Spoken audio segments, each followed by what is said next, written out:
ಯಾರು ವಿಶ್ವಮಾನ್ಯರೆನಿಸ್ಕೊಂಡ್ರೋ, ಯಾರು ವಿಶ್ವಗುರು ಅಂದ್ರೋ, ಯಾರಿಗೆ ಭಕ್ತಿ ಭಾಂಡಾರಿ ಎಂದ್ರೋ, ಅವರು ತಮ್ಮನ್ನು ತಾವು ಆತ್ಮಾವಲೋಕನ ಮಾಡಿಕೊಳ್ಳುವುದರ ಮೂಲಕ ಸಮಾಜದಲ್ಲಿರುವ ಪ್ರತಿಯೊಬ್ಬನ ಮನಸ್ಸನ್ನು ತಿದ್ದುವ ಕೆಲಸ ಮಾಡಿದ್ರಂತ ಹೇಳಿ ಜಿ ಎಸ್ ಶಿವರುದ್ರಪ್ಪನಂತವರು ಇರಬಹುದು ಬಸವಣ್ಣ ನಿನಗಿಂತ ದೊಡ್ಡವರು ಮೇಲೇರಿದವರು, ಇರಲಾರರೆಂದೆ ತೋರುತ್ತಿದೆ ತಮ್ಮೊಳಗಿನ ಅಂಕು ಡೊಂಕು ತಿದ್ದಿಕೊಂಡವರು.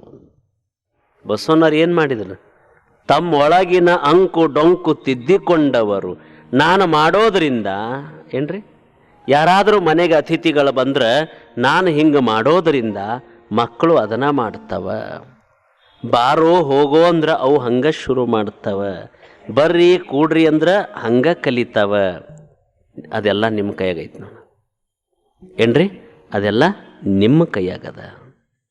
ವಿಷಯವೆಂಬ ನೋಡ್ರಿ, ವಿಷಯ ಜಾಲಗಾರ ಮೀನಾ ಹಿಡ್ಯಕ್ಕೆ ಹೋಗ್ಯಾನ, ಮ್ಯಾಲ ಕುಂತಾನ, ಬಡಗಿಗೊಂದು ದಾರ ಕಟ್ಟ್ಯಾನ, ಅದಕ್ಕೊಂದು ಸೂಜಿ ಇಟ್ಟಾನ, ಆ ಸೂಜಿಗೊಂದು ಮಳೆ ಹುಳ ಹಾಕ್ಯಾನ. ಮಳೆ ಹುಳ ಉದ್ದನೂ ಇರ್ತಾವಲ್ಲ, ಮಳೆ ಹುಳ ಹಾಕ್ಯಾನ.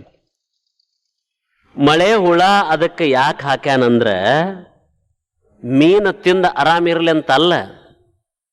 ಅದಕ್ಕೆ ಹಾಕ್ಯಾನೇನ್ರಿ? ಅದಕ್ಕೆ ಹಾಕ್ಯಾನ ಅಲ್ಲ. ಮೀನು ಆರಾಮ್ ತಿನ್ಲಪ್ಪ, ಮೀನಿಗೆ ನಾನು ಒಳ್ಳೇದು ಮಾಡಬೇಕಂತ ಬಂದಾನೇನು? ಇಲ್ಲ. ತಾನು ಅದು ಮೀನು ಬಂದು ಬಾಯಿ ಹಾಕಾಗ ಮಳೆ ಹುಳ ಹೇಳ್ತದಂತ, ಬ್ಯಾಡಪ್ಪ ನನ್ನ ನೋಡಿ ಬರಬೇಡ, ನನ್ನ ಒಳಗೆ ಏನೈತಿ ನಿನಗೆ ಗೊತ್ತಿಲ್ಲ. ಅದ್ರೊಳಗೇನದ? ಸೂಜದ. ನಾನು ಏನೋ ತಿನ್ನಿಸ್ತಾನಂತ ಹೇಳೇ ಬಾಯಿ ಹಾಕಿದೆ, ನನ್ನ ಒಳಗವ ಚೂರಿ ಹಾಕ್ಯಾನ. ನೀ ಬಾಯಿ ಹಾಕಿದೆ ಅಂದ್ರೆ ನಿನ್ನ ಬಾಯಾಗ ಚೂರಿ, ಮುಂದೆ ತಿನ್ನಾವ ನಿನಗ ಚೂರಿ.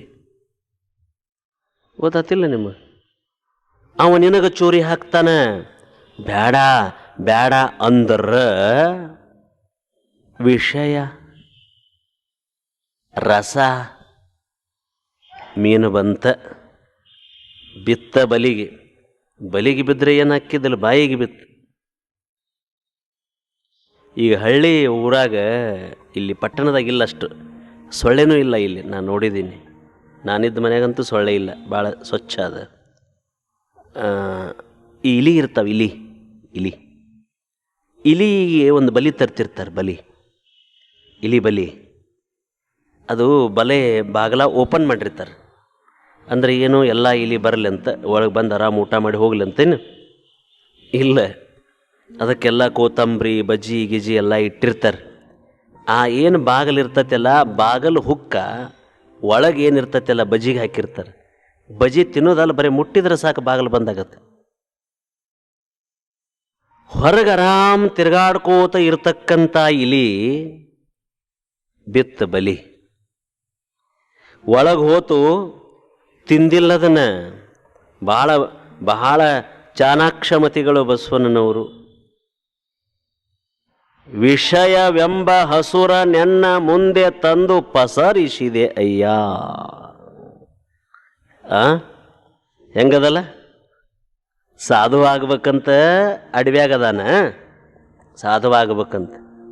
ಇಲಿ ಭಾಳ ಆಗೈತಿ ಅಂತ ಬೆಕ್ಕ ಸಾಕ್ಯಾನ, ಬೆಕ್ಕಿಗೆ ಹಾಲು ಕುಡಿಸ್ಬೇಕಂತ ಒಂದು ಎಮ್ಮಿ ತಂದಾನ.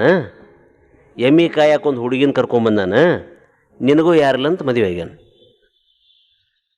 ಶೆಟ್ರ ಎಲ್ಲ ಬ್ಯಾಡಂತ ಹೋಗ್ಯಾನ, ಮತ್ತು ಅದನ್ನ ಮಾಡ್ಯಾನ.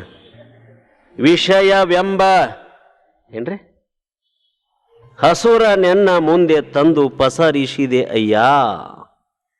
ಇದು ಒಳಗೆ ಹೋತ, ಅದು ಹೊರಗೆ ಬರಾಕ ಬಾಗಲ ಹುಡುಕಾಡಿತು.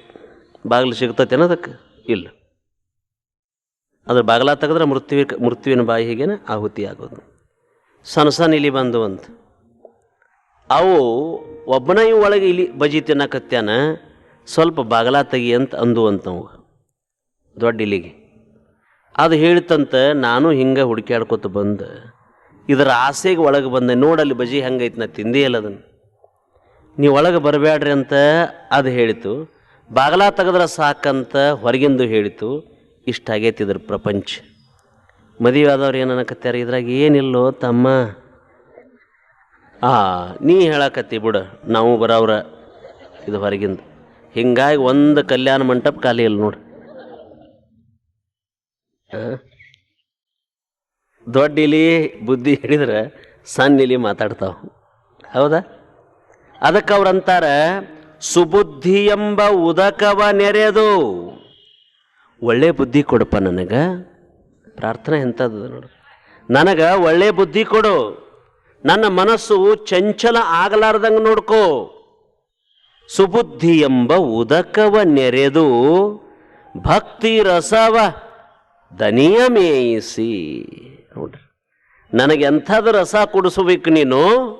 ಭಕ್ತಿ ರಸ ಕುಡಿಸ್ಬೇಕು. ನನಗೆ ಸಾಕನ್ನೋತನ ಭಕ್ತಿ ರಸ ನನಗೆ ಉಣಿಸು, ನನಗೆ ತಿನಿಸು. ನಿನಗೆ ಸೆರಗೊಡ್ಡಿ ಬೇಡ್ಕೊಂತೀನೋ ಪರಮಾತ್ಮ, ಇದನ್ನು ತೋರಿಸಬೇಡ ನನಗೆ. ಏನ್ರಮ್ಮ, ಇದನ್ನು ತೋರಿಸಬೇಡ ನನಗೆ. ಈ ಭೂಮಿ, ಈ ಸೀಮೆ, ಈ ಧನ, ಈ ಕನಕ, ಈ ಕಾಂಚನ, ಈ ಕಾಮಿನಿ, ಇವೆಲ್ಲವನ್ನ ಕಂಡು ಮನಸ್ಸು ಮಲಿನಗೊಂಡದ. ಈ ಮನಸ್ಸು ಹೊಲಸಾಗ್ಯದ. ಇದಕ್ಕೆ ಇದರದ ಬರೇ ನೋಡೋದ ಚಿಂತೆ. ಶಿಶುನಾಳ ಶರೀಫರು ಎಲ್ಲವನ್ನ ಮುಗಿಸಿಕೊಂಡು ಗೋವಿಂದ ಭಟ್ರಿಗೆ ಹೇಳ್ತಾರೆ, ನಾನು ಅಧ್ಯಯನ ಮಾಡಿದೆ, ನಿಮ್ಮ ಆಶೀರ್ವಾದದಿಂದ ಹೋಗಿ ಬರಲಿ ಗುರುಗಳೇ. ಗುರುಗಳಂದ್ರು, ಸ್ವಲ್ಪ ಬಾವಿಗೆ ಹೋಗಿ ನೀರು ತಗೊಂಡು ಬಾ.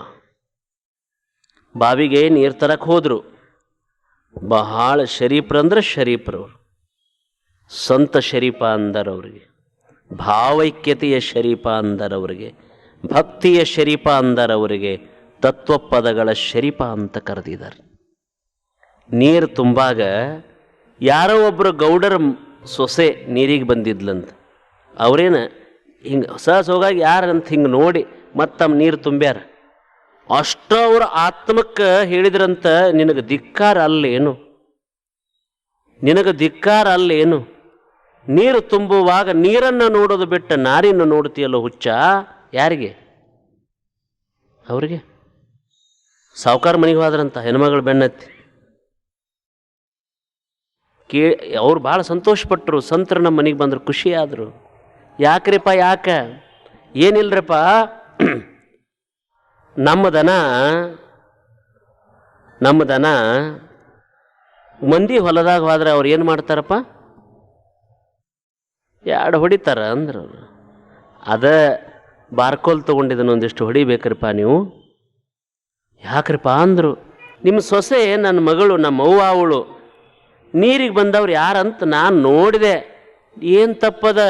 ತಾಯಿ ಅಂತ ನೋಡಿರಿ, ತಂಗಿ ಅಂತ ನೋಡಿರಿ ಅಂದ್ರವರು. ನೋಡ್ರಿ, ಒಬ್ಬ ಮಹಾತ್ಮನೂ ಕೂಡ ತನ್ನನ್ನು ತಾನು ಆತ್ಮಾವಲೋಕನ ಮಾಡ್ಕೊತಾನಂತ ಮೇಲೆ ಈ ವಿಷಯದ ರಾಶಿ ಅದ, ವಿಷಯದ ರಾಶಿ ಅದ. ಷಣ್ಮುಖ ಶಿವಯೋಗಿಗಳು ಹೇಳಿದರು, ಹಗಲು ಕಂಡ ಬಾವಿಯ ಇರುಳ ಬೀಳುವರೆ ಅಂತ ಹೇಳಿದರು. ಏನಾಗ್ಯದ? ಈ ಕಡೆ ಹುಲಿ ಬಂದದ, ಈ ಕಡೆ ಒಂದು ಅಗ್ನಿ ಹತ್ಯದ, ಈ ಕಡೆ ಒಬ್ಬ ಬೇಡ ನಿಂತಾನ, ಈ ಕಡೆ ಒಂದು ಹೆಬ್ಬಾವು ನಿಂತದ. ನಡು ಇರತಕ್ಕಂಥ ಮನುಷ್ಯ ತಳಮಳಗೊಂಡು ಎಕಡೆ ಹೋಗ್ಬೇಕವ? ಎಲ್ಲ ಕಡೆ ಆವರಿಸಿಕೊಂಡದ. ಅಂಥ ಪ್ರಸಂಗದಲ್ಲಿ ಹಾಳ ಬಾವಿ ಐತಿ ಅಂತ ಗೊತ್ತದ, ಆದ್ರೂ ಬಿದ್ದಂತ. ಕೆಳಗೆ ನೀರಿಲ್ಲ, ಬಿದ್ರ ಸತ್ತ ಹೋಗ್ಬೇಕು. ಅಂಥವ ಎರಡು ಮಾವಿನ ಪಾರಂಬಿಗಳು, ಆಲದ ರೆಂಬೆಗಳ ಜೋತು ಬಿದ್ದಿದ್ದುವಂತ, ಅದನ್ನು ಹಿಡ್ಕೊಂಡು ಜೋತಾಡಿದಂತ. ಹಿಂಗ ಜೋತಾಡಿದಂತ ಹಾಳ ಬಾವ್ಯಾಗ. ಮ್ಯಾಲ ಇವೆಲ್ಲ ಅದಾವ, ಕೆಳಗೆ ನೋಡ್ತಾನ ಹಾವು ಒಂದೈತಿ, ಅಲ್ಲೊಂದು ಹಾವು ಕುಂತ್ಬಿಟ್ಟದ. ಕೈ ಬಿಟ್ಟ ಹಾವಿಗೆ ಹೊಕ್ಕನ್, ಹೌದಾ? ಮ್ಯಾಲ ನೋಡಿದ್ರೆ ಹುಲಿ ಅದಾವ. ಏನಪ್ಪ ಇದು ಅಂದ ಭಗವತ್ ಸ್ಮರಣೆ ಮಾಡಬೇಕು. ಅಂಥ ಸ್ಥಿತಿ ಒಳಗೆ ಏನು ಮಾಡಬೇಕು? ತೀವ್ರವಾದ ಭಗವಂತನ ಆರಾಧನೆ ಮಾಡಬೇಕು, ಪ್ರಾರ್ಥನೆ ಮಾಡಬೇಕು. ಎನ್ನ ವಾಮಕ್ಷೇಮ ನಿನ್ನದಯ್ಯ, ಹಾನಿ ವೃದ್ಧಿ ನಿನ್ನದಯ್ಯ, ಮಾನ ಅಪಮಾನ ನಿನ್ನದಯ್ಯ. ನಿನಗೆ ಭಾರ ಏನೋ ನಾನು ಅನ್ಬೇಕೋ? ಇಲ್ಲ. ಏನಾತಂದ್ರೆ ಆ ಎರಡೂ ಕೊಂಬೆ ರೆಂಬೆಗಳನ್ನು ಎರಡು ಕರಿ ಇಲಿ ಒಂದು ಬಿಳಿ ಇಲಿ ಒಂದು ಕಡಿತಿತ್ತಂತದನ್ನು. ಅದನ್ನು ಆ ರೆಂಬೆಯನ್ನು ಎರಡೂ ಕಡ್ದು ಅಂದ್ರೆ ಮತ್ತೆ ಇಲ್ಲೇ ಬೀಳವಲ್ಲ. ಆವಾಗೂ ನೆನೀನಿಲ್ಲಂತವ ಮ್ಯಾಲ ಗಿಡದ ಮ್ಯಾಲ ಜೇನು ಹಾಕಿತ್ತಂತ. ಜೇನಿನ ಒಂದು ಹನಿ ಮೂಗಿನ ಮೇಲೆ ಬಿತ್ತಂತ. ಇಲ್ಲಿ ಮೂಗಿನ ಮೇಲೆ, ಬಾಯಿಗಲ್ಲ, ಮೂಗಿನ ಮೇಲೆ. ಈ ಬಿದ್ದ ಜೇನುತುಪ್ಪ ಹೆಂಗೈತಿತ್ತು ನೋಡೋ ಸಲುವಾಗಿ ನಾಲ್ಗೆ ಉದ್ದ ಮಾಡಿ ನೆಕ್ಕಿದಂತ ನೋಡೋದನ್ನು ಮೂಗಿಗೆ ಹಚ್ಚಿ. ಕತೆ ಗೊತ್ತಾತನಿಲ್ಲ ನಿಮಗೆ? ಇಲ್ಲಿ ಬಿದ್ದತಿ ಅದು. ಇದನ್ನ ರಸ ಇದು ಹೆಂಗೈತಿ ನೋಡೋ ಸಲುವಾಗಿ. ಹೆಂಗೈತೆ ಏನು ನೋಡ್ತಾನ? ಮ್ಯಾಲ ಅದದ, ಕೆಳಗಿದದ, ಅವು ಇಲಿ ಅದಾವ. ವಿಷಯ ವಾಸನೆ ಅನ್ನೋದು ಎಷ್ಟು ಕೆಟ್ಟೈತೆ ಅಂತ ಎಷ್ಟು ಚಲೋ ಬರೆದಾರ ಅವರು ಷಣ್ಮುಖ ಶಿವಯೋಗಿಗಳು. ಕರಿ ಇಲಿ ಬಿಳಿ ಇಲಿ ಅಂದ್ರೆ ಹಗಲ ರಾತ್ರಿ ಅನ್ನತಕ್ಕಂಥ ಎರಡು ಇಲಿ. ಇವತ್ತು ನೋಡ್ರಿ, ಇವತ್ತು ರಾತ್ರಿ ಆತಿಲ್ಲ, ನಾವು ನಾಳೆ ಎಲ್ಲೆಲ್ಲಿ ಹೋಗ್ಬೇಕಂತ ಕನಸು ಕಂಡೀವಿ. ಆದರೆ ನಮ್ಮ ಜೀವನದ 12 ಗಂಟೆ ಅವಧಿ ಮುಗೀತು. ಮುಗಿತಾನಿಲ್ರಿ? 12 ಗಂಟೆ ಅವಧಿ ಮುಗೀತಿಲ್ಲ ನೋಡ್ರಿ. ನಮ್ಮ ಅಜ್ಜಾರ್ ಅದಾರ, ಇಲ್ಲ ಒಬ್ರು ಬಂದಾರ, ಅವ್ರು ವಯಸ್ಸು ಭಾಳ ಆಗ್ಯದ, ಅಲ್ಲಿ ಕೂತಾರ ಅಜ್ಜಾರ್. ಹೌದಾ? ಇಲ್ಲೊಂದು ಪಾಪು ಬಂದದ, ಒಂದು 5 ವರ್ಷದ ಪಾಪುನ ಕರ್ಕೊಂಬಂದಿರಿ. ಅಜ್ಜ ದೊಡ್ಡವ, ಪಾಪು ದೊಡ್ಡದು? ಇಬ್ರು ದೊಡ್ಡವರು? ಅಜ್ಜಾರ್ ದೊಡ್ಡವ್ರು. ಯಾಕಂದ್ರೆ 88 ಆಗ್ಯಾವ ಅಜ್ಜಾರಿಗೆ. ಹೌದಲ್ಲ? 88 ಆಗ್ಯಾವ. ಪಾಪುಗೆ ಎಷ್ಟಾಗ್ಯಾವು? 5 ಆಗ್ಯಾವ.